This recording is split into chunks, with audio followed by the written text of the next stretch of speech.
नमस्कार, मैं सुनीता कथा मंथन में आप सबका स्वागत करती हूँ। कथा मंथन में आज सुनिए आदर्श हिंदू होटल का चौथा अध्याय, जिसके लेखक हैं विभूति भूषण बंदोपाध्याय। कढ़ाई के घी के बुलबुलों में हजारी ठाकुर मानो अपने भावी होटल की तस्वीर ही देख रहा है। घी के हर एक बुलबुले से पद्दू मेहरी वहां नहीं है, पेचू चक्रवर्ती का गांजाखोर साला भी नहीं है। बाहर गद्दी वाले कमरे में खासी सफेद चादर बिछी हुई है।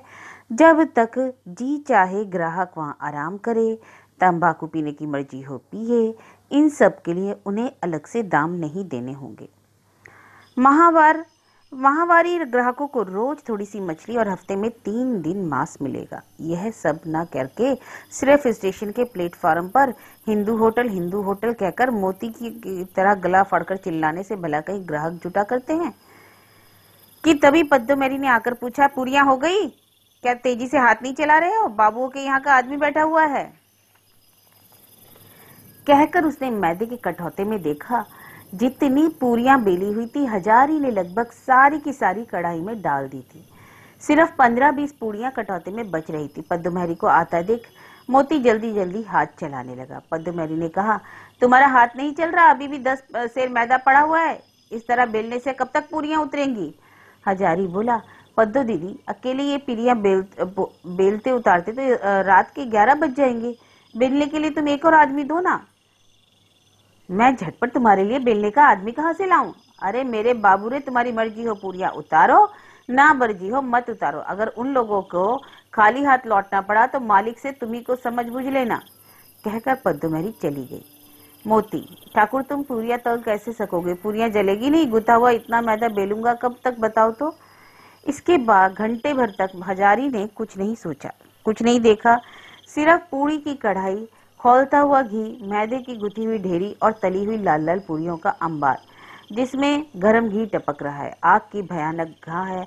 कमर और पीठ टीस मार रही है। पसीने से अंगोछा और कपड़े भीग गए। एक चिल्लम तंबाकू पीने की मोहलत भी नहीं मिल रही। सिर्फ कच्ची पूरियां कढ़ाई में डालना और तली हुई पूरियां घी से जड़कर उसे पास की डलिया में रखना। रात के 10 बज गए। मुर्शिदाबाद वाली गाड़ी आने का वक्त हो गया। मोती ने कहा, मैं एक बार स्टेशन हुआ हूँ ठाकुर जी, गाड़ी का वक्त हो गया है। घराक ना लाने पर कल मालिक से मार खानी पड़ेगी। एक बीड़ी पीकर जाता हूँ। बात भी ठीक है। वह थोड़ी देर स्टेशन पर हिंदू होटल कहकर चीखे चिल्लाएगा। मुर्शिदाबाद वाली गाड़ी के आने में सिर्फ 15 मिनट रह गए हैं। मैं अकेला ही बेलूंगा तो उतारूंगा कब? तू पागल हो गया क्या मोती? देखना इन लोगों की कारस्तानी। रतन ठाकुर खिसक गया है। जान पड़ता है पद्दू दीदी भी चली गई है। मैं अकेला क्या क्या करूं? मोती, पद्दू दीदी तुम्हें फूटी आंख देख नहीं सकती। किसी से कहना मत ठाकुर, यह सब उसी का किया धरा है। उसने तुमको नीचा दिखाने के लिए ही ऐसा काम किया है। मैं जाऊं नहीं तो मेरी नौकरी ना बचेगी। कहकर मोती चला गया।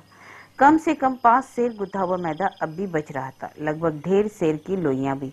हजारी ने गिनकर देखा, 16 गंडा लोइयां हैं। नामुमकिन। अकेला एक आदमी रात 12 बजे से पहले किस तरह बेलने और तलने का काम कर सकता है? जाते वक्त मोती जो बीड़ी दे गया था वह अभी तक खत्म नहीं हुई थी। इसी समय पद्दू मेहरी ने झाँक कर कहा, तुम्हें तो बीड़ी पीने से फुर्सत नहीं ठाकुर, और उधर लोगों के यहाँ का आदमी 2 बार आकर लौट गया है। मैंने तो तभी कहा था कि यह हजारी ठाकुर के बूते का काम नहीं है। मैं कहती हूँ बीड़ी फेंक कर काम में लगाओ हाथ ना। रात अब बच ही कितनी रही है? हजारी ठाकुर लज्जित हो गया। सचमुच बीड़ी फेंक दी। वह पद्दू मेहरी से यह नहीं कह सका कि पूरियां बेलने के लिए आदमी नहीं है। अकेले ही उसने फिर पूरियां उतारना शुरू कर दिया। रात के 11 बजने में ज्यादा देर नहीं थी। अब हजारी को लगा जैसे बैठा नहीं जा सकता। उस वक्त सिर्फ 2 चेहरे उसे याद आ रहे थे। एक चेहरा उसकी अपनी बेटी का, उम्र 12 साल, वह घर पर है, लगभग 5-6 महीनों से उसे नहीं देखा। और दूसरा चेहरा कुसुम का है। उस वक्त आदर से बैठकर कुसुम का जलपान कराना उसका वह हंसता हुआ चेहरा। टैम्पी का चेहरा और कुसुम का चेहरा मिलकर एक हो गया। पूरियों और घी के बुलबुलों में कभी कभी उसे एक चेहरा दिखाई पड़ता है। टेम्पी और कुसुम दोनों मिलकर एक हो गई। वे दोनों अगर आज यहाँ होती तो उधर हंसती हुई कुसुम वहां बैठी पूरियां बेल रही होती, इधर टेम्पी। ठाकुर, ये थे खुद मालिक बेचू चक्रवर्ती। उनके पीछे पद्दू मेहरी। पद्दू मेहरी ने कहा, बाबू, उसी वक्त मैंने आपसे कहा था ना कि उस गांजाखोर बामन से ये काम नहीं होगा। देखते नहीं ये गांजा पीकर मतवाला हो रहा है, काम कैसे होगा? इन बातों पर ध्यान न देकर हजारी जल्दी जल्दी कटौते से पूरियों की लोइयां उठाने लगा। बाबू के यहाँ का आदमी आकर बैठा हुआ था। जितनी पूरियां बन गई थी, पद्दोमहरी ने उन्हें मालिक के सामने तौल कर दे दिया। 5 सेर मैदे की पूरियां बाकी रहने पर भी उन लोगों ने ली नहीं। इतनी रात को ले जाकर करते क्या? बेचू चक्रवर्ती ने हजारी से कहा, उस मैदे और घी का दाम तुम्हारी तनख्वाह में से काटा जाएगा। गांजाखोर बामन से क्या कोई काम हो सकता है? हजारी ने कहा, आपके होटल का तो सारा बंदोबस्त ही उल्टा है बाबू। मोती को छोड़कर दूसरा कोई तो पूरियां बेलने के लिए आया ही नहीं। मोती भी गाड़ी के वक्त ग्राहक बुलाने के लिए चला गया। मैं अकेला क्या क्या करूं बाबू? बेचू चक्रवर्ती, यह सब मैं नहीं जानता ठाकुर। उसका दाम तुम्हें देना होगा। ग्राहक अपना ऑर्डर वापस ले ले और उस माल का नुकसान मैं अपने में से कहां से दूंगा?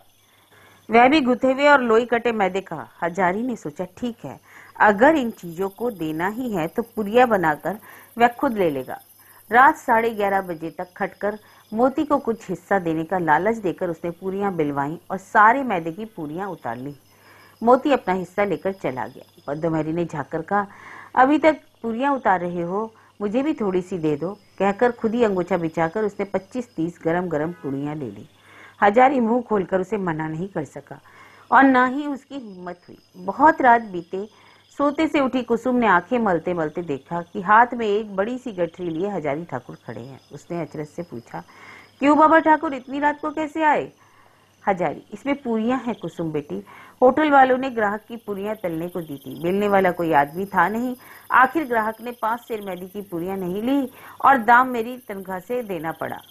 मुझे दाम देना होगा, यही सोचकर मैंने सारी पूरियां ले ली। इसी से मैंने कहा तुम्हें दे आऊं। कुसुम को तो मैं कुछ दे नहीं पाता। रात बहुत बीत गई है, शायद तुम सो गई थी। लो बेटी, गठरी रख लो। कुसुम ने हजारी के हाथ से गठरी ले ली। वह चक्कर में पड़ गई। बाबा ठाकुर पागल तो नहीं है जो इतनी रात पूरियों की गठरी लेकर आए हैं? हजारी, मैं चलूं बेटी? पूरियां गर्म और ताजा, अभी अभी मैंने तली हैं। तुम थोड़ी सी खा लो, कल सवेरे बासी हो जाएगी। बच्चों को भी दे दो। अभी रात हुई कितनी है? 12:30 से ज्यादा ना बजे होंगे। होटल में लौटकर हजारी ठाकुर ने एक दुस्साहस का काम किया। मोती पहले ही सो गया था। उसको जगाकर हजारी ने कहा, मोती, मैं रात 3 बजे की गाड़ी से घर जा रहा हूँ। इतनी पूरियों का क्या होगा? जाकर घर वालों को दे आऊं। तुम ही तो हो, मैं कल 10 बजे की गाड़ी से लौटकर खाना बनाऊंगा, मालिक से कह देना। मोती ने घबरा कर कहा, इतनी रात को तुम पूरियां लेकर घर जाओगे? आखिर इतनी पूरियों का मैं क्या करूंगा? यहाँ रहने पर कल सवेरे जो सो खाएंगे।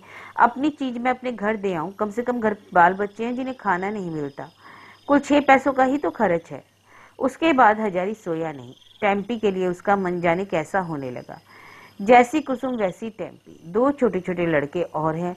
उनके मुंह से छीनकर इतनी पूरियां पद्दोमहरी और मालिक के घर वालों को खिला देने से कोई फायदा नहीं। रात 3:30 बजे सनाटपुर स्टेशन पर उतरकर हजारी ने अपने घर का रास्ता पकड़ा और 3.5 कोस चलकर सवेरा होने के बाद वह अपने घर पहुंच गया। एक जमाने में एडोशाला गांव बढ़ती पर था। तब ऐसी तड़क भड़क ना थी। गांव के जमींदार के बाबुओं के कलकत्ता चले जाने से गांव के माइनर स्कूल की हालत खस्ता हो गई थी। बड़ा तालाब कीचड़ से भर गया था। संभ्रांत लोगों में से बहुतेरे वहां से छोड़कर रानाघाट या कलकत्ता चले गए। जिन लोगों के पास दूसरा कोई उपाय नहीं था, वे यहाँ रह गए।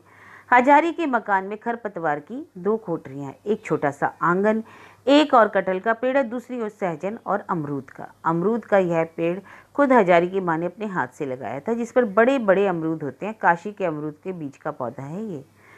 हजारी की चीख पुकार सुनकर हजारी की स्त्री ने उठकर दरवाजा खोला। पति को इस हालत में देखकर उसने कहा, आओ आओ, रात की आखिरी गाड़ी से क्यों आई जी? यह बीहड़ रास्ता, अंधेरी रात, सांपों का भी खतरा बढ़ गया है। इस बीच सांप के कांटे से 2-2, 3-3 आदमियों की मौत भी हो गई है। अपने गांव में? ना ना, सुना है काबरा पाड़ा में एक आदमी मरा है और एक बामन पाड़ा में। अरे, इतनी बड़ी गठरी में क्या है जी? हजारी ने पूरियों की असली किस्सा नहीं बतलाया। स्त्री के आनंद और आग्रह भरे प्रश्न से के उत्तर में उसने सिर्फ इतना ही कहा, मुझे मिला है, भगवान ने दिया है, सब लोग मिलकर खा लो मजे से। टेम्पी को कुछ ज्यादा खिला देना, वह भरपेट खाए, इसे मैं देख लूं। उस दिन सवेरे की गाड़ी से हजारी रानाघाट ना लौट सका। दोपहर के बाद वह कुसुम के बाप के घर गया। गांव के ग्वालापाड़ा में कुसुम के ताऊ हरि घोष की हालत एक जमाने में बहुत अच्छी थी, जब भी घर की गौशाला में 8-10 गायें भैंसें बची थी। छोटे छोटे धान के बखार भी बरकरार अभी भी हैं उसके पास। हरि घोष ने बड़े आदर से हजारी ठाकुर को बैठने के लिए कहा और पूछा, कैसे हो बाबा ठाकुर, सब कुछ ठीक ठाक है? हाँ अच्छे भले। आपके चरणों के आशीर्वाद से किसी तरह गुजर हो रही है। आप तो राना घाट में ही काम कर रहे हैं? हाँ हाँ, वहीं से तो आया हूँ। मेरी कुसुम से कभी भेंट मुलाकात होती है?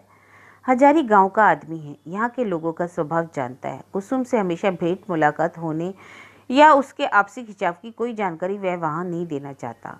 हो सकता है कि ये लोग उसके सहज भाव को ग्रहण न कर सकें। गांव में बात फैल जाने पर लोग उससे तरह तरह के बुरे मतलब निकालने की कोशिश करेंगे। इसलिए उसने कहा, हाँ 2-1 बार मुलाकात हुई है, अच्छी है। अगर फिर मुलाकात हो तो एक बार इधर आने को कहिए। शहर में दूध बेचकर गुजर करना उसे जाने कितना अच्छा लग गया है कि गांव आने के लिए उसके मन में वैसा खिंचाव नहीं है। बात का रुख दूसरी और मोड़ने के इरादे से हजारी ने कहा, इस बार उपज वगैरह कैसी हुई? 12 बीघे में दाना बात किया था और बाकी जमीन में तरकारी लगाई है। 2 बीघे में कुमड़ा, आलू, प्याज।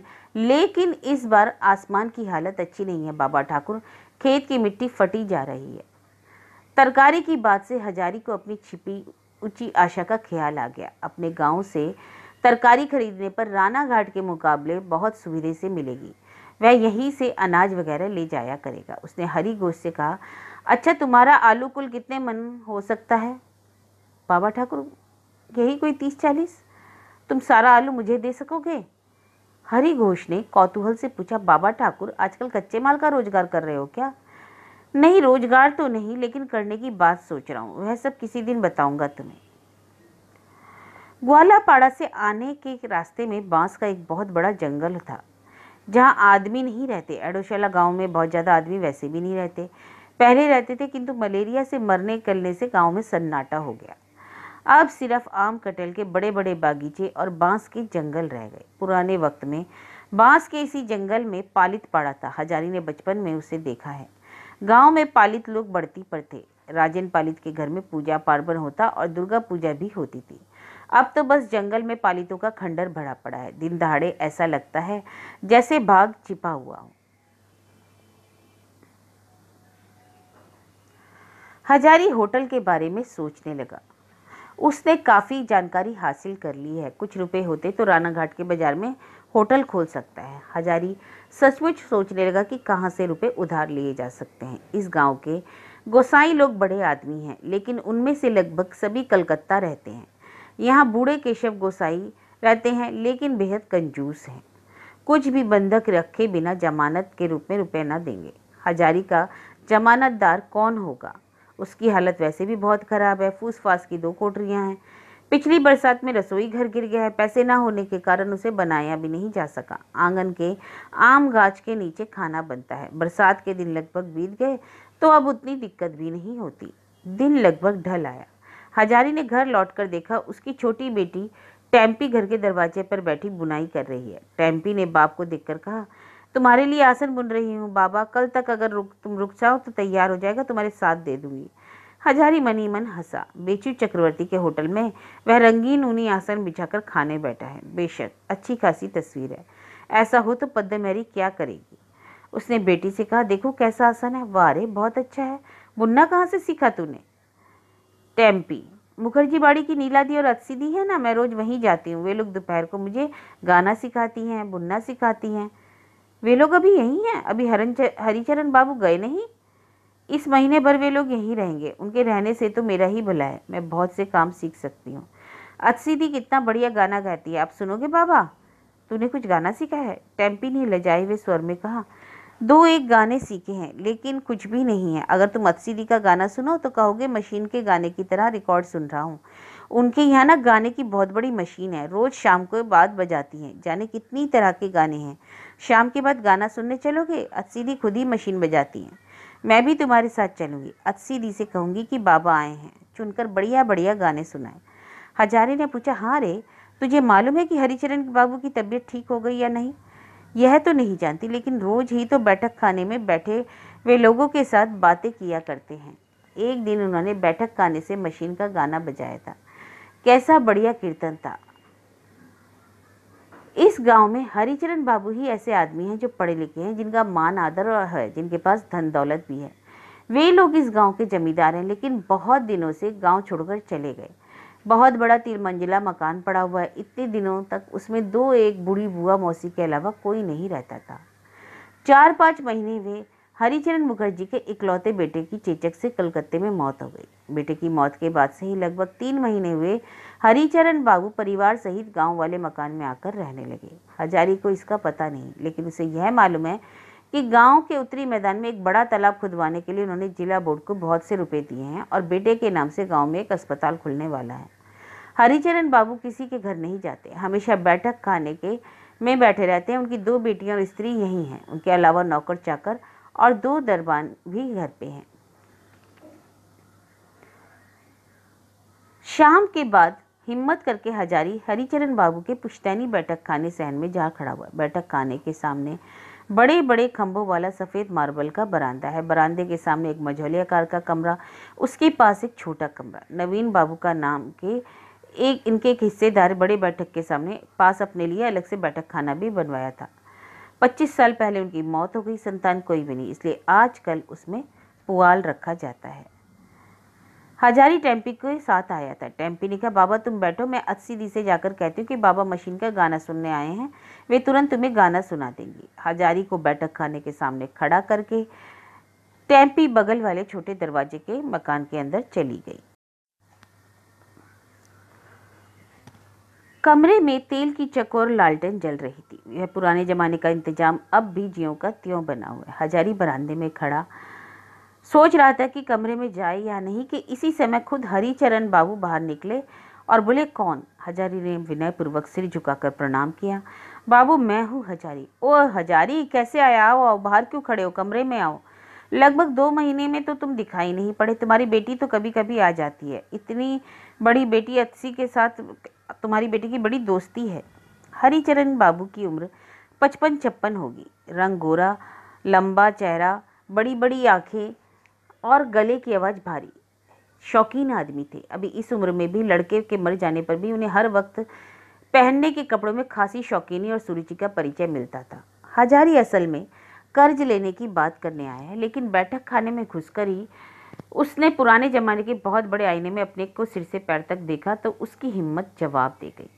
हरिचरण बाबू के कहने पर वह कुर्सी पर बैठ गया। चाय पियोगे हजारी? जी चाय, रहने दीजिए तकलीफ। अरे इसमें तकलीफ की क्या बात है, मैं भी चाय पीऊंगा, ठहरो ले आने को कहूँ। इसी समय बैठक खाने का जो दरवाजा अंदर महल की ओर खुलता है, वहाँ टेम्पी खड़ी हुई। हरिचरण बाबू को बैठक खाने में देखकर उसने बिल्कुल सहज भाव से कहा, 80 दी मशीन का गाना बजा रही है, मैंने कह दिया कि मेरे बाबा तुम लोगों की मशीन का गाना सुनने आए हैं। हरिचरण बाबू बोल उठे, मशीन का गाना सुनने आए हो हजारी? अब तक तुमने मुझसे कहा क्यों नहीं? सुनने आए तो इसमें बात क्या है? तुम 2-4 लोग आते जाते हो तो बड़ी खुशी की बात है। गांव में तो आदमी ही नहीं रह गए। अरे बेटी, अपने बाबा के लिए और मेरे लिए 2 प्याला चाय लाने को कह दो अपनी 80 दीदी से। हजारी मनी मन टेम्पी पर नाराज हो गया। अभागी लड़की ने सब गुड़गोबर कर दिया। किसने उससे कहा था कि वह मशीन का गाना सुनने मुखर्जी बाबू के यहाँ आया है? इसके बाद क्या रुपयों का जिक्र करने का अच्छा लगेगा? यह तो बड़ी बचकानी बात हो गई। इस समय हरिचरण बाबू की लड़की 80 2 प्याले में चाय लेकर कमरे में आई। पहले हजारी के सामने मेज पर प्याला रखकर उसने दूसरा प्याला हरिचरण बाबू के हाथ में दिया। 80 की उम्र 18-19 है, रंग गोरा, सुंदर चेहरा, बड़ी बड़ी आंखें। कहें तो 80 भी सुंदर लड़की है, साफ सुथरी लेकिन सहज और आडंबर रहित सजावट। हाथों में सोने की कई पतली पतली चूड़ियां और कानों में ईयरिंग को छोड़कर ज्यादा गहने नहीं हैं। हरिचरण बाबू ने कहा, तुम्हारे हजारी काका हैं, प्रणाम करो। 80 ने आगे बढ़कर हजारी के सामने झुककर प्रणाम किया और उसके पाँव की धूल लगी। हजारी ने संकुचित होकर कहा, हुआ हुआ, अब जाओ, राजरानी हो कल्याण हो। हरिचरण बाबू ने 80 से कहा, तुम्हारे काका हजारी काका गाना सुनेंगे, ग्रामोफोन ले आओ। टेम्पी ने 80 से खूब दोस्ती गांठ रखी थी। टेम्पी के बाबा को 80 ने आज पहली बार देखा है। सखी का बाप देखने में कैसा है, यह कौतूहल उसके आंखों में नजर आ रहा था। कुछ देर बाद नौकर के हाथ ग्रामोफोन और रिकॉर्ड का डब्बा बाहर भेज दिया। बजाएगा कौन? तेरी दीदी रानी नहीं आ रही? हरिचरण बाबू ने कहा। दीदी रानी का आप बजाएंगे? अरे मुझे आंखों से ठीक ठाक नहीं दिखाई देता, उसे ही भेज दे। जरा देर बाद 80 टेम्पी और मोहल्ले की 2-3 लड़कियां और कमरे में आ गई। मशीन का गाना वाना शुरू हो गया जो 2 घंटों तक चलता रहा। नौकर एक बार फिर चाय दे गया, लेकिन चाय बनाई 80 ने। सब होते होते रात के लगभग 9:30 बज गए। हजारी छटपटा रहा था, वह गाना सुनने तो आया नहीं था। गाना खत्म हो जाने पर 80 टेम्पी और लड़कियों की जमात अंदर चली गई तो हजारी ने हिम्मत करके कहा, आपसे एक अर्ज करनी थी बाबू। क्या बात है, कहो। मुझे कुछ रुपयों की ज़रूरत है, अगर आप मुझे कुछ कर्ज दे दें तो मेरी बहुत बड़ी आशा पूरी हो जाएगी। बेटी की शादी करोगे? नहीं, शादी नहीं, रोजगार करूँगा। कौन सा रोजगार? आप तो जानते हैं बाबू, मैं होटल का काम करता हूँ, आपसे कुछ छिपाऊंगा नहीं। आज अब मैं खुद ही एक होटल खोलना चाहता हूँ, उसी के लिए रुपयों की ज़रूरत है। कितने रुपए चाहिए? कम से कम 200 रुपये। अगर आप दया करके मुझे देंगे तो मैं नहर किनारे वाला अपना कटहल का बगीचा आपके पास बंधक रख दूंगा, 1 साल के अंदर रुपए भी चुका दूंगा। हरिचरण बाबू, बागीचा बंधक रखकर मैं रुपए ना देता, देता तो यूं ही दे देता, लेकिन इस वक्त इतने रुपए मेरे पास तैयार नहीं है। इसके बाद हजारी कुछ ना कह सका, खास तौर से तो इसलिए कि वह जानता था कि हरिचरण बाबू उदार स्वभाव के व्यक्ति हैं, सत्यवादी हैं। उनके पास रुपए होते तो बहाना ना करते। अत्सी ने आकर कहा, काका आप थोड़ी देर ठहरिए, टेम्पी खाना खा रही है। माँ ने उसे रिहाई नहीं दी। गाना सुनने के लिए जितनी लड़कियां आई थीं उन सबको खिलाए बिना नहीं जाने देंगी। जरा देर लगेगी, ना हो तो आप भी आइए, मैं भी आपकी मैरी के साथ, आप चले जाइए, मैरी के साथ उसे भेज दूंगी।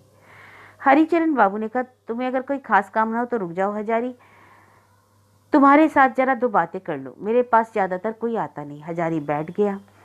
तुम यह किस होटल में काम करते हो? जी, राना घाट के रेल बाजार में बेचू चक्रवर्ती का होटल है, वहीं। तनख्वाह क्या है?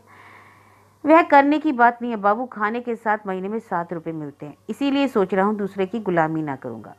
इधर उम्र भी काफी हो गई है, अब अपना होटल खोलकर चलाऊंगा। होटल चला सकोगे?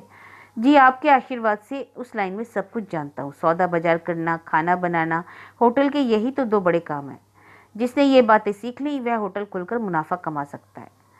मैंने बहुत दिनों तक कोशिश की कि ये दोनों बातें सीखी है। रसोई का काम मैं जानता ही हूँ, तो मैं चला सकता हूँ।